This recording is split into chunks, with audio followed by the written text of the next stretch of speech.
He hardly notices. This is Lisa, and this is task number 1. We're going to be obtaining a blood sample from our patient here. I have all my supplies that I need right here. I have the alcohol for prepping the site. I have a 6 ml syringe and a 20 gauge needle on it. I have our 3 tubes that we're going to be using. One of them is the serum separator. It already has the label with the name, the date, and the client ID on it. I have our heparin tube here with the name, client ID, and date on it. And then I have our plain red top tube here for the serum with our name, date, and client ID on it. So she'll go ahead and hold off the site for me, or restrain the patient for me. I'll prep the site with some alcohol. Feel for the vein. You're okay, bud. Which I can feel right there. So I'll go ahead and take my needle off, or cap off.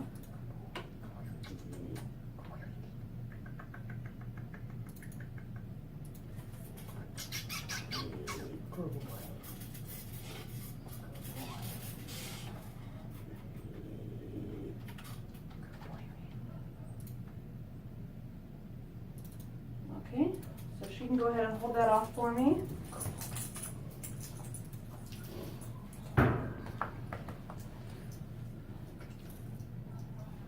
I'll go ahead and fill these tubes up. I'll fill my heparin one first.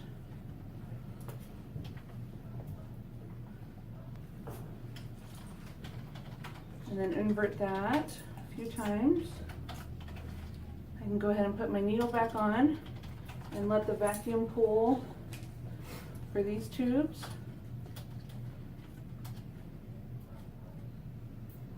This one doesn't need to be inverted because it doesn't have an anticoagulant in it. And then now I can go ahead and let these clot and we'll finish the rest of our task.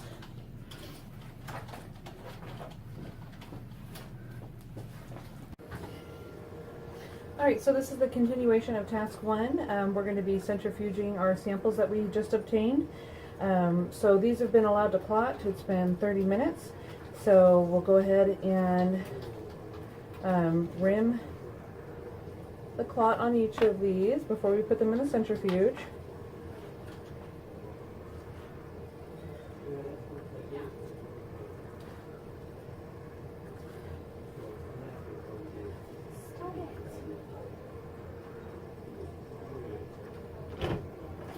So it's in-house T4, right?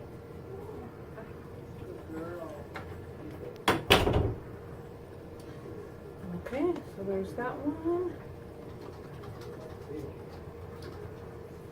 Go ahead and rim this one.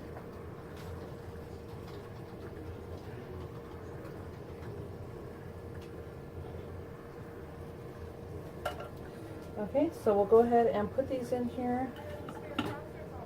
And we're going to put them opposite of each other so that they're balanced. And then this is my balance tube here. I'll put this one on the opposite side. And then balance it with this one on the opposite side. Close this. And we're going to turn this to our blood, which is 3,300 RPMs. And we're going to turn this for 10 minutes.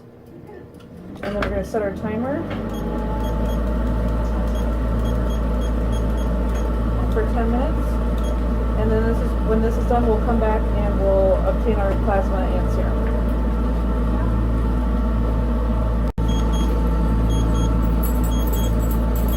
Okay, so our timer has gone off here. We'll go ahead and stop this. It's been the appropriate amount of time, and this just takes a little while to slow down, so I'm going to stop the camera and then come back once it's all stopped spinning.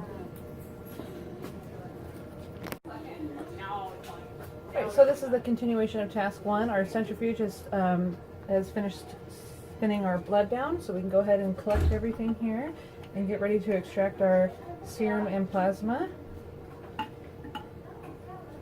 So here we have our serum separator tube with our serum in it, and it looks like it is a little bit hemolyzed. You can tell because it's not a clear serum. It's a little bit red, which means it has been hemolyzed a little bit. We'll discuss that a little bit later.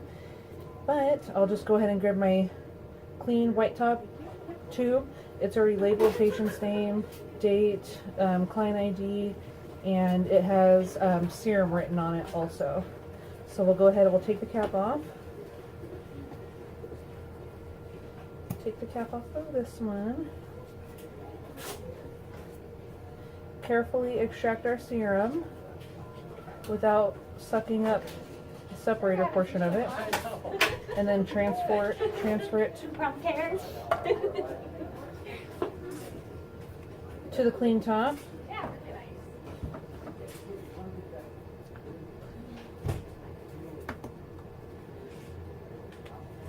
Alright, so there's our serum, and now we can gather our plasma sample.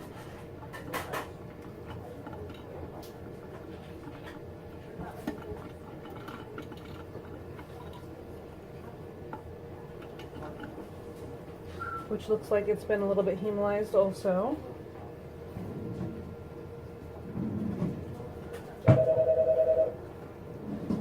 And we have our plain white top tube here that is marked with plasma, and it has all the patients and client ID on it and the date.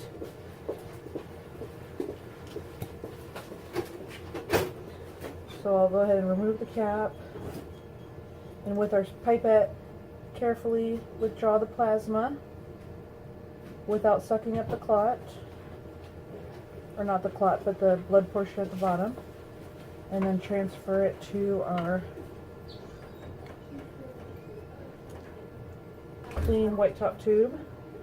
And so that's the plasma, and then our serum sample here, and that is the collection of the plasma and the serum. Alright, this is a continuation of task number 1. I just want to discuss lipemic and hemolyzed samples. So basically, lipemia is when there are triglycerides or fat that is in the sample. After you've spun it down, you'll notice like a milky or strawberry pink kind of color to it. So if you notice any kind of milky white or beige, that's probably the sample is going to be lipemic. So usually the causes for that are patients eating right before the sample was drawn. So for samples that really require that the lipemia not be present in the sample, we want to fast the patients first, so that so the lipemia doesn't interfere with the results.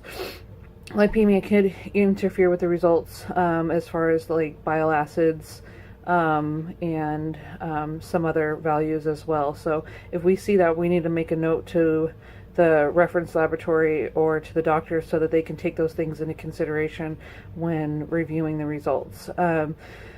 Also with our samples, if you can notice if they've been hemolyzed, which is red blood cell destruction. If the sample appears to be pink, like in our sample, it looked like it had a little pinkish tinge to it or reddish tinge to it.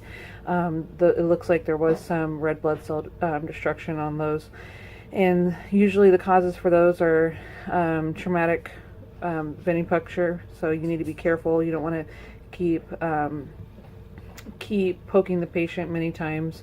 It's also your needle size. You don't want to use too small of a needle, and you also don't want to pull too fast on the plunger. That could hemolyze the sample and destroy the red blood cells as well. Other things are if you're inverting your tube too fast, your EDTA tube, if you're inverting it pretty roughly or shaking it, that could also hemolyze the sample. Or if you put your needle into your tube and you push down on the plunger really, really fast, that could hemolyze the sample as well. So effects on the blood results could affect bilirubin, bile acids, amylase, all kinds of different things. So again, if you notice that the hemolyzed sample with the red blood tinge serum on it, or pink tinge, you need to make a note of that for the reference laboratory or to the doctor, so that they could take those kinds of things into consideration as well.